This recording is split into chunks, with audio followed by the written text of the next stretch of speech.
wish we'd stayed. But I understand why we left.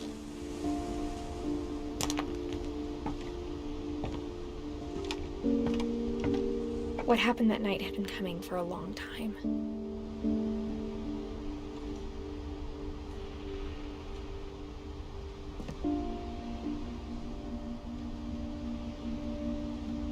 My mom ended up leaving everything behind.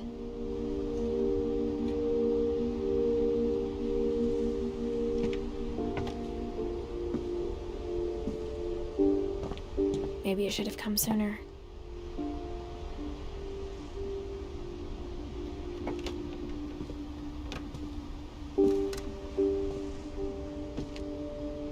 But it had to end one way or another. All that's left now is to tell you about that last night.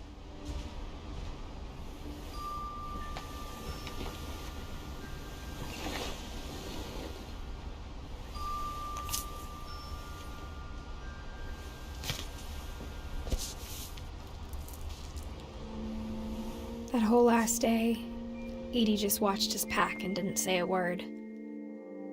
Until supper, when she raised her glass and said, "To our final night together, and all our final nights apart." Grandma, you know what I said about alcohol. Some of your medications are very Edith, specific. I left a present for you in the hallway. Why don't you go open it?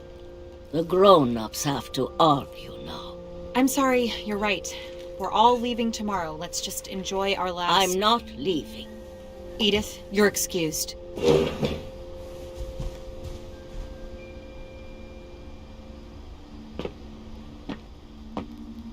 The power had been shut off that morning, but Edie always had plenty of candles.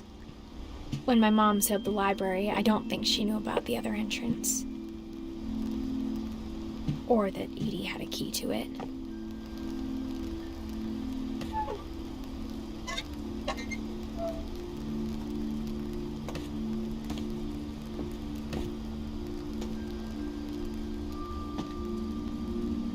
The thing you're afraid of isn't going to end when you leave the house.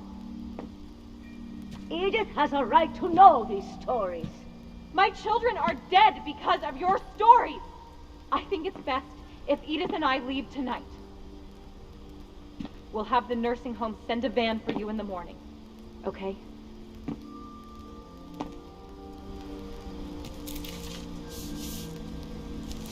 Dear Edith, there's so many stories I wish I could tell you, but there's only time for one. This is about what happened on the night you were born.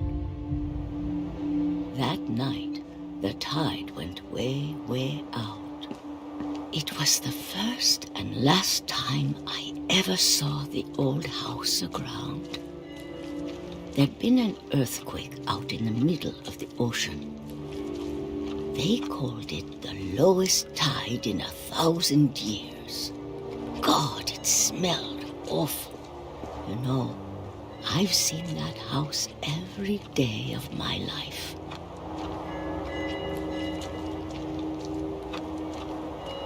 But I never thought I'd go back to it. When the fog rolled in, I lost my way.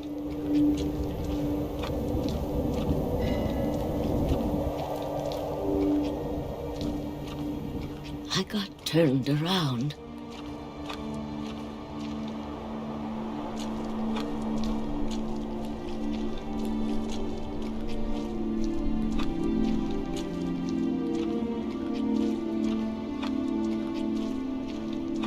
I started seeing things.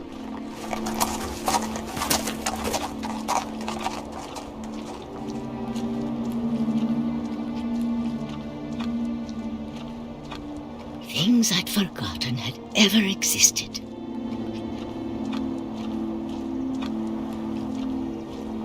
But when I saw them, they felt like old friends. That night, a lot of things came back to me. Or maybe I came back to them.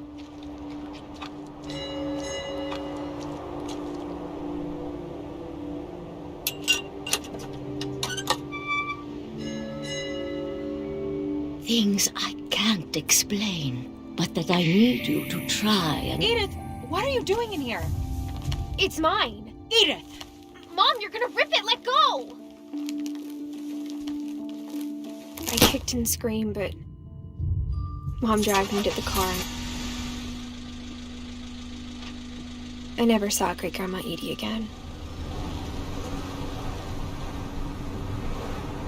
The next morning, the van came to pick her up, but she was already gone. After that, we moved around a lot.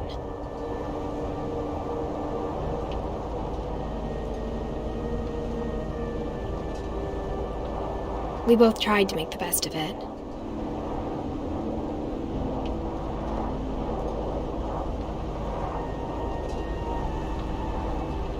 A few years went by.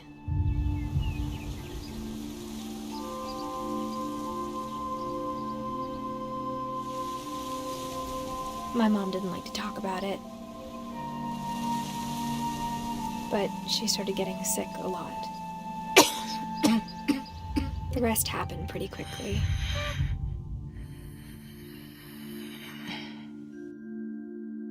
She got better for a while,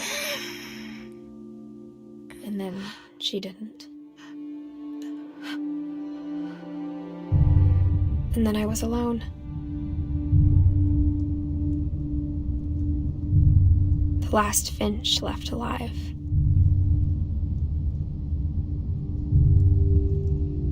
Until I found out about you. I'm still not sure what to tell you about all this. If we lived forever, maybe we'd have time to understand things. But as it is, I think the best we can do is try to open our eyes.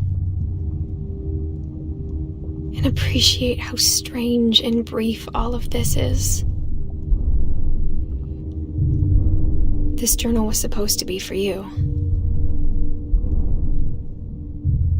But now I hope you'll never see it.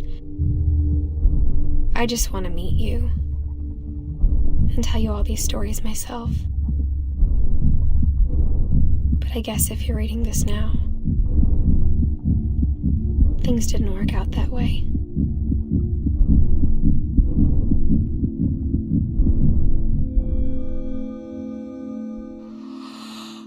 This is where your story begins. I'm sorry I won't be there to see it. It's a lot to ask, but I don't want you to be sad that I'm gone.